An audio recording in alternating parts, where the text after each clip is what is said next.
എല്ലാ പ്രവചനങ്ങളും നടത്തിയപ്പോൾ നിങ്ങൾ ഉള്ളിലെങ്കിലും ചിരിച്ചിട്ടുണ്ട്. 20,000-ന് 25,000 വോട്ട് ഇടയിലാണ് തൃക്കാക്കരയിൽ പറഞ്ഞത്. 25,000 വോട്ട് കിട്ടിയ വിസ്മയകരമായ ഭൂരിപക്ഷം പുതുപ്പള്ളി പറഞ്ഞു. അപ്പൊ നിങ്ങൾ അവസാനത്തെ ദിവസം ചോദിച്ചു എന്താ വിസ്മയം?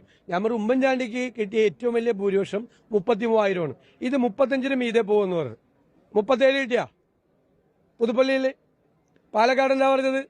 15,000 കിട്ടേണ്ടത്. പക്ഷെ CPM ഒരുപാട് വൃത്തികേടുകൾ കാണിച്ചുകൊണ്ട് 15,000-ന് മീതെ പോകുമെന്ന് പറഞ്ഞു. പറഞ്ഞ കേൾക്ക്, അല്ല മുഴുവൻ കേക്ക്, ചോദിച്ചാൽ മാത്രം പോരല്ല, കേൾക്കണ്ടേ? അത് 18 എത്തി. ആണോ? 7% വോട്ടിന്റെ ഭൂരിപക്ഷത്തിൽ ജയിക്കുമെന്ന് പറഞ്ഞു നിലമ്പൂര്. പറഞ്ഞോ? 7% വെച്ചാൽ 12,000 വോട്ടാ. 11,000 ജില്ലാണ് വോട്ടിന് ജയിച്ചു. ശരിയാണല്ലോ. 17 മുതൽ 19 വരെ സീറ്റ് കിട്ടാൻ സാധ്യതയുണ്ടെന്ന് പറഞ്ഞു പാർലമെന്റിൽ.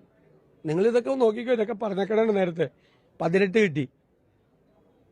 ലോക്കൽ ബോഡി ഇലക്ഷനിൽ നിങ്ങളോട് പറഞ്ഞു 4 കോർപ്പറേഷൻ ഉറപ്പാന്ന് പറഞ്ഞു. കിട്ടിയോ? 4 കോർപ്പറേഷൻ. 7 ജില്ലാ പഞ്ചായത്ത് ഉറപ്പാണ്. ചിലപ്പോൾ 8ഉം 9ഉം കിട്ടുമെന്ന് പറഞ്ഞു. ശരിയാണ്. 8ാമത്തത് കാസർഗോഡ് 1 സീറ്റിന് പോയി. 9ാമത്തെ തിരുവനന്തപുരം 2 സീറ്റിന് പോയി. 55% ഗ്രാമപഞ്ചായത്ത് കിട്ടുമെന്ന് പറഞ്ഞു. 59 കിട്ടി. 60% മുനിസിപ്പാലിറ്റി കിട്ടുമെന്ന് പറഞ്ഞു. 64 കിട്ടി. അതൊക്കെ ഒന്ന് എടുത്ത് നോക്ക്.